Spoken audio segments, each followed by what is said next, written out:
will get the dunk at the buzzer. For the 8th time in school history, a Maple Girls softball team is going to state.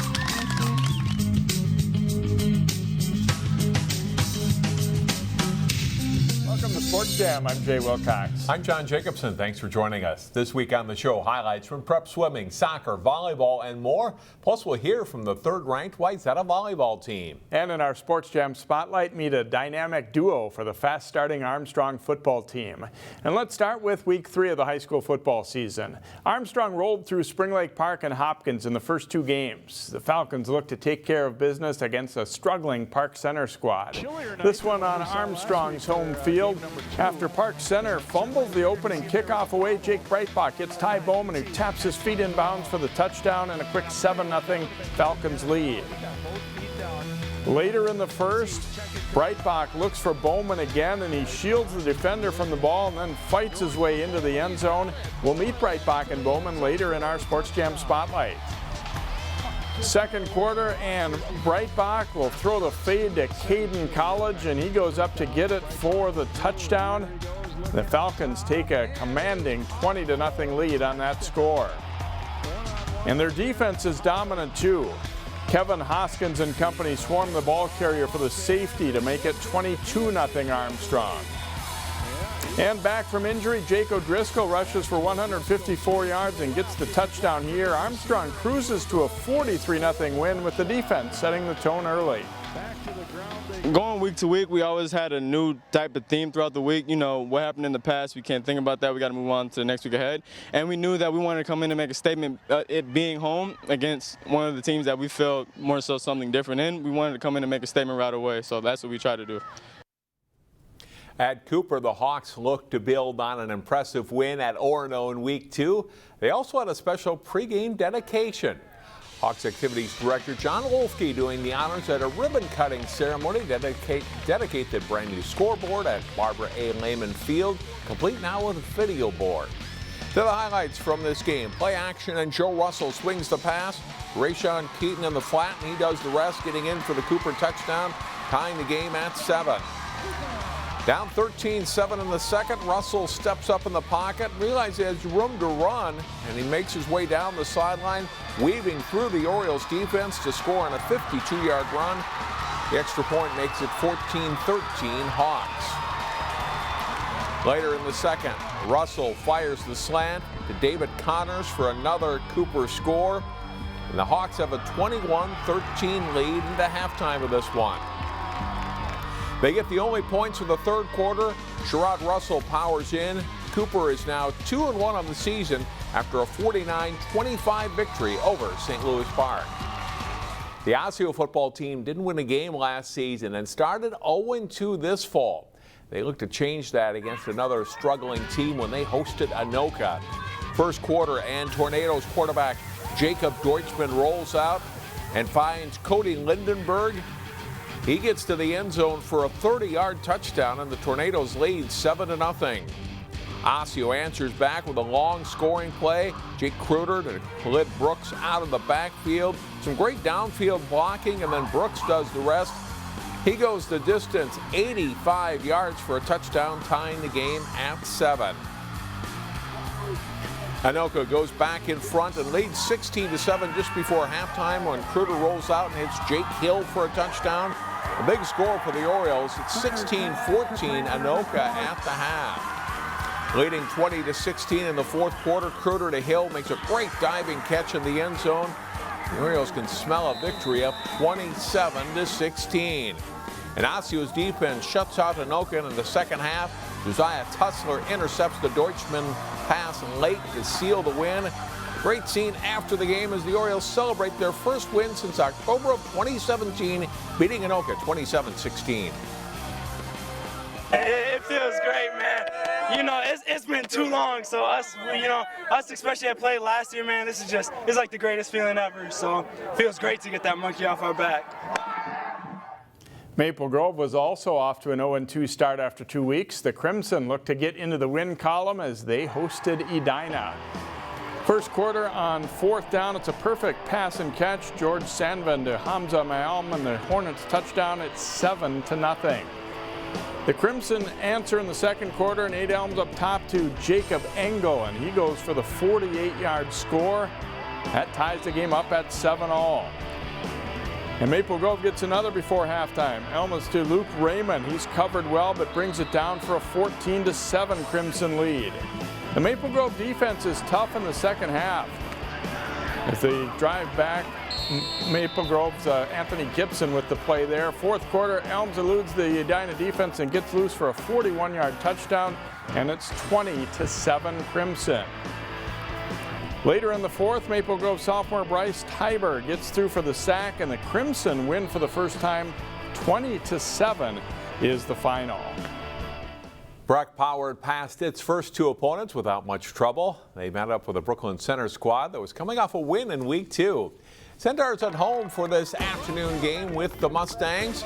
First play of the second quarter, and Breck's Derek Turner takes the pitch and angles to the near corner of the end zone for a touchdown. Mustangs lead 8-0 after the 2-point conversion. Still in the second, it's Turner getting the handoff and getting to the end zone again for his second of 3 touchdowns. Breck leads 22-0 at halftime. Brooklyn Center gets back-to-back scores in the third quarter. Romer Sakura with a tough run here, fighting his way in for an 11-yard touchdown run, and the Centaurs are on the board.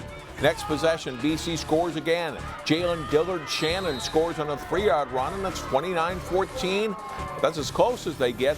Breck goes on to win 43-22. They are now 3-0. Wayzata and Benilde St. Margaret's also 3-0 on the season. In girls swimming and diving, Armstrong placed 5th in the state Class AA meet last fall. They're aiming for good things this season. Armstrong hosting Spring Lake Park. In the first race of the night, the Armstrong team of Sierra Smith, Olivia Kane, Molly Zook, and Madeline Carlson win the 200 medley relay. 200 freestyle, Falcons sophomore Zoe Brezhnehan takes first place with a time of 1 minute 59.15 seconds. 100 butterfly, 7th grader Cassidy Woods wins for Armstrong, her time 105.7. Sierra Smith was runner-up in the 100 freestyle at state last year. She easily wins the 100 free for the Falcons in this meet with a time of 53.11 seconds. Molly Zook follows up her win in the 200 IM by winning in the 100 breaststroke as well. Zook's winning time 115.11 as the Falcons go on to win the meet 94-87. Maple Grove's girls swimming and diving team won the Section 8 AA title last season. They faced a conference rival as they hosted Centennial.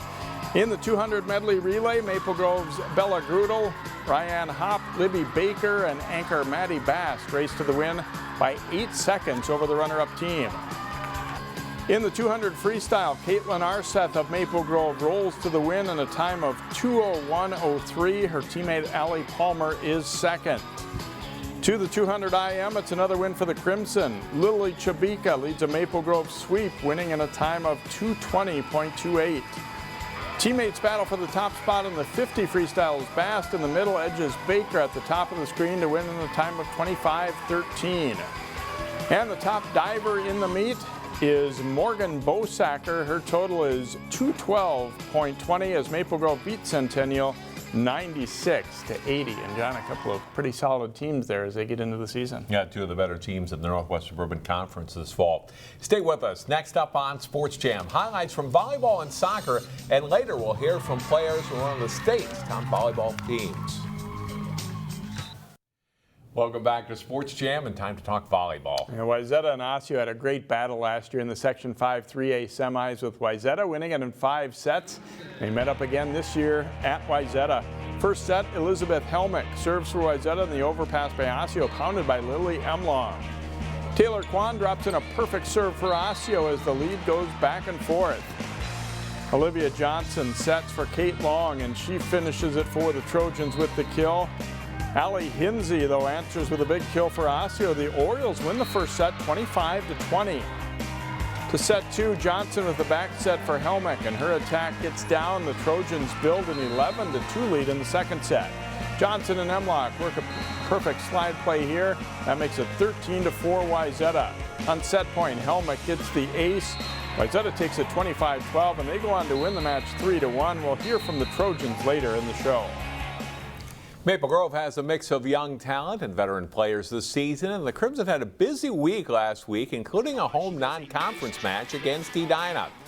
First set, and Skylar Gray with an attack from the left side. The return is too strong for the Hornets, and Jordan Lampker gets the overpass for the kill. Maple Grove wins the first set 25-21.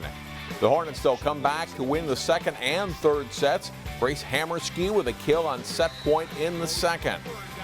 Maple Grove fights back to take the fourth set. Gentleman Hartle sets to Elizabeth O'Callahan for the kill. Crimson win 25-19 to force a fifth set.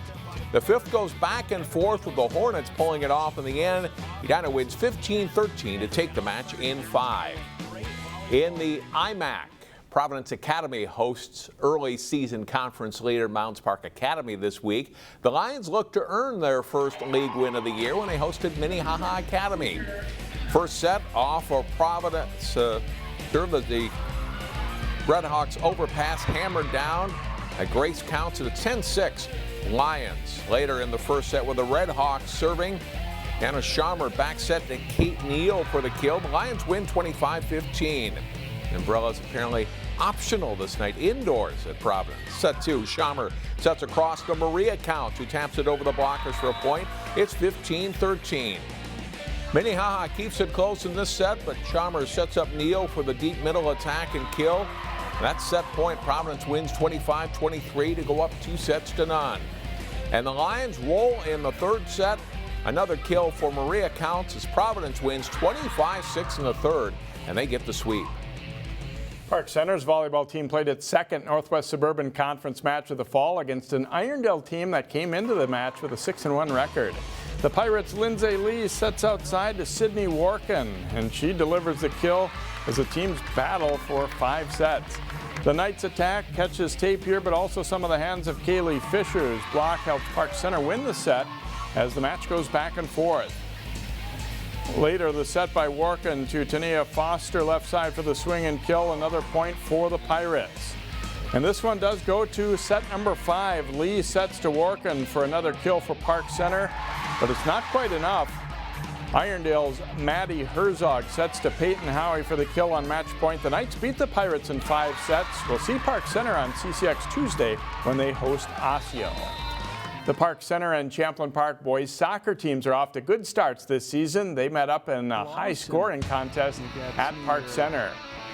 Chandler Merrick's long throw-in bounces high, and Leo Kane's header goes in as Champlin Park gets on the board just 4.5 minutes into the contest.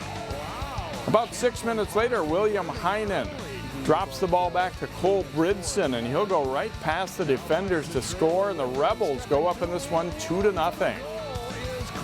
Park Center answers back as Eddie Swen nearly loses the ball, but then he gets control and turns and fires and hits the lower corner of the net, and the Pirates are back within 2-1. But the Rebels keep on scoring in that first half. Great passing to start this play. Then when Park Center can't clear it, Kane is there to bury the shot for a 4-1 lead. Late in the first half, Heinen is one-on-one with the defender, and his left-footed shot slips past Brody Ping. Champlin Park hands Park Center its first loss. 4-2 is the final. In the girls' match between those schools, Champlin Park looking to remain unbeaten on the season, and they get off to a fast start. Allie Hardig, alone on the left side, puts a shot away for the Rebels 33 seconds into the match. Off a corner kick by Paige Kala. Megan Carlson heads the ball into the back of the Pirates' net. First of 2 goals in the match for Carlson.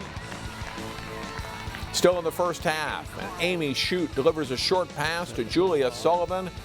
She finds the far corner of the net for her first goal of the season, and it's 4-0 Rebels. Blessed Thomas, nice crossing pass here to Melee Mathis, who traps the ball, then shoots and scores. Mathis scores the final 3 goals of the first half to give Champlin Park a 7-0 lead. They go on to win 9-0, and the Rebels girls are playing well, Jay. Yeah, no doubt about it. No losses, 1 tie for them entering this week, so definitely a great start. Next in our Sports Jam Spotlight, meet a quarterback and wide receiver from Armstrong who are lighting it up for the Falcons this season. As we saw earlier, the Armstrong football team is off to a 3-0 start. In this week's Sports Jam Spotlight, we meet a dynamic quarterback and receiver combination that's overcome some setbacks to excel as seniors. They're lighting it up on the field, just like they dreamed of for senior year. Call, touchdown, Breitbach to Bowman. But the scenario almost didn't play out this way for Armstrong quarterback Jake Breitbach and wide receiver Ty Bowman. Breitbach tore the ACL in his left knee in the section playoffs in basketball, and only an extra speedy recovery had him back on the field by game 1 this fall. When they first did the MRI and he told me I tore my ACL, he basically said, like, it'll for sure be, 9 to 10 months. So that for sure put all of football out of there. And then at that point, I was just hoping to get back for some of basketball. So yeah, it was a really pleasant surprise finding I could play football. I always had in the back of my mind, like, Jake's a fighter, like, he'll be back sometime, so I always got to be prepared. But, just playing quarterback and playing receiver, it's part of the game. It's all fun. The kids were pretty good because they just said, that's Superman. He'll be back, coach. He'll be back. And in my head, I knew I've been doing this a long time. That, probably wasn't a possibility right away. And, as we went on through the summer and, just hearing from some checkups and visits, they were optimistic. And so, we got to our point. I really just wanted him to be able to get on the field sometime this year, whether it be at the end or whatever, just because he's been a huge part of our program, and to be able to finish up playing out there. I just didn't think it would look like this. Before Breitbach's recovery, Plan B had super talented receiver Bowman playing quarterback for the Falcons over the summer and early in fall camp. He's still taking a few snaps at the position, and he saes it's helped him as a wide receiver too. 18, Breitbach going to throw deep down the sideline, and it is complete. Bowman trying. Just knowing the offense from the quarterback position, so you know where everyone's running and who's blocking, and where I have to be for my landmarks as a receiver, it helps a lot. Bowman's also battled through some injuries earlier in his career, but now is showing why he's received several D1 offers. It's just consistency and resilience, that really shows. Coaches tell us all the time, if you can power through those tough times, you can really be good at something, and I take that to heart. I think his sophomore year and his junior year, he's been going through injuries, so he hasn't really had, that 1 year to solidify that, because he's always been fighting injuries. But I think this year he'll definitely prove that he's one of the top receivers in the state. I've coached him since his 9th grade year and watched him go from a 5'9", 130-pound kid to 6'1", 6'2", 185-pound kid, and he's always been super talented, and great hands, spectacular with the football, but now he's got some size behind it, so absolutely I'll take him above all of them. Armstrong's off to a 3-0 start, and with their move into Class 5A, they have a more legitimate shot of reaching the state playoffs. A strong senior class that goes well beyond Breitbach and Bowman expected good things all along. Yeah, we did kind of think that, because our sophomore year, we had quite a few guys that actually were moved up to varsity. And then our sophomore team was 8-0.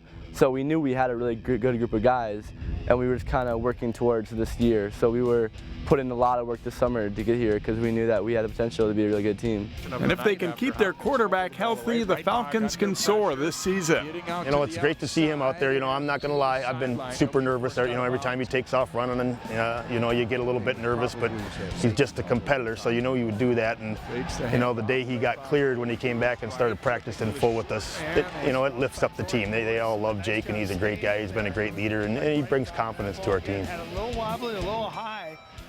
Bowman has a handful of Division I offers, but has not made any college decision yet. Breitbach has an offer from Bemidji State, and he will be playing basketball for the Falcons this winter.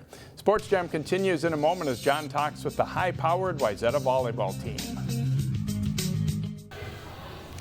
Welcome back to Sports Jam. The Wayzata Trojans are one of the best volleyball teams in the state of Minnesota. Their 3 captains join us this week on the show. And let's start with Olivia Johnson. Great start for your team. First of all, Olivia, 10-1. Tell me about where this team's at right now through 11 matches.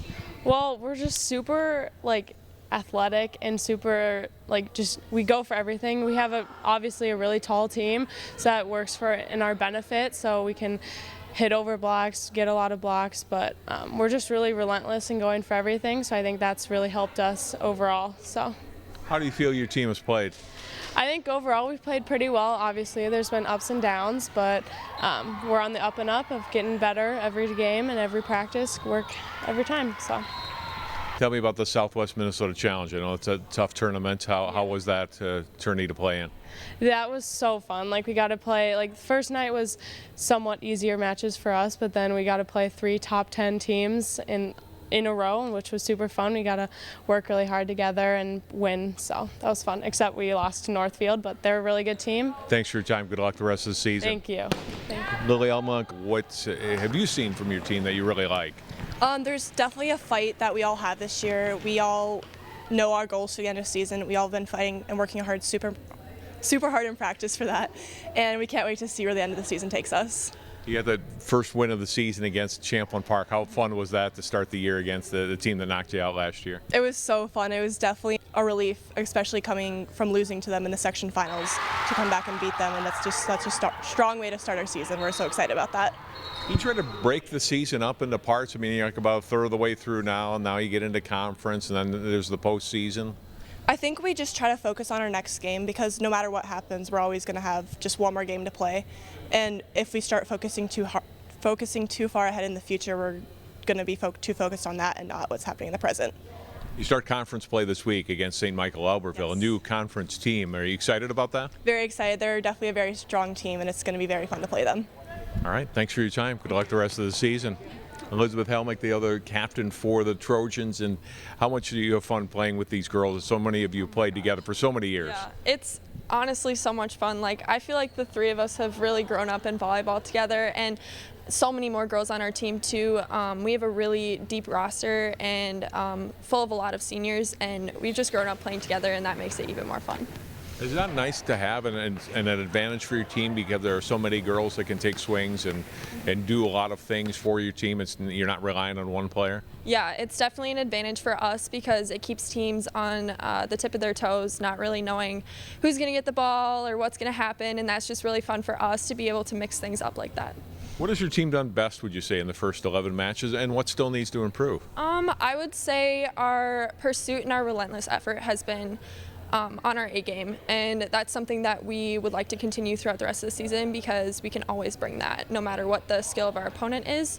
Something I think we need to work on is just keeping all of our skills consistent every single match, and obviously that's something that every team needs to work on, but that's our focus right now. How do you keep your focus during the regular season when you got to be peeking a little bit ahead the section tournament and trying to get to state now as seniors, right? Yeah, that's always in the back of our heads for sure. We just really need to focus on taking it one practice at a time, just getting better every rep we can, so just being really thoughtful about every rep. Good luck the rest of the season. Thank you very much. The Wayzata Trojans ranked 3rd in the state in Class 3A, and again they open up late conference play this week. They will face St. Michael Albertville on Tuesday. And remember to vote for our Play of the Week, sponsored by Chick-fil-A of Maple Grove. This week, 4 plays are up on our website now at ccxmedia.org. Go to the CCX Sports Play of the Week under the Sports tab and vote for your favorite play. We'll announce the winner on the September 23rd edition of Sports Jam. And here's last week's winner with a record 2,800 votes. Sydney Frederick's goal for Maple Grove's girls soccer team earns our Play of the Week. Congratulations, Sydney. Here to vote for your favorite play each week. We'll be right back. You're invited to the Brooklyn Park Mayor's Prayer Breakfast on Friday, November 22nd at the Marriott Northwest. Find out more at ccxmedia.org under Cities and in the Community. Our game of the week is a Metro North Sub-District football matchup as Osseo makes the short trip over to Champlin Park to take on the Rebels.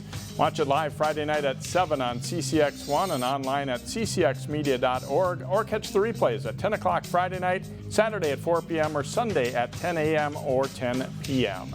And that will do it for this week's show. Thanks for joining us. We'll have plenty of great highlights and much more next week on Sports Jam. We'll see you then.